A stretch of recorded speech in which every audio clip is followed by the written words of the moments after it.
In this video, I am going to show you how to protect a worksheet from being changed by unauthorized persons. So in other words, we are going to set a password to a worksheet so that in order to change or edit something from that sheet, you will have to enter a password first. To do this, you have to go on the Review ribbon. There is this button, Protect Sheet. If you click on it from here, you can choose what you want to allow the user to do. In our case, we are going to protect all the sheet. I'm going to give it a password, for example, hello. When I click on OK, it will ask me again.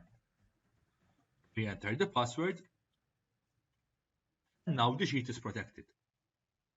So if I try to change this mark and try to make it, for example, 55, as you can see, as soon as I try to type something, it will give me an error.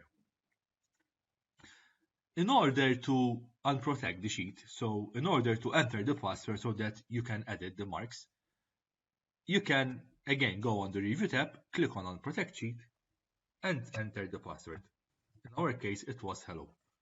Now the sheet can be edited accordingly.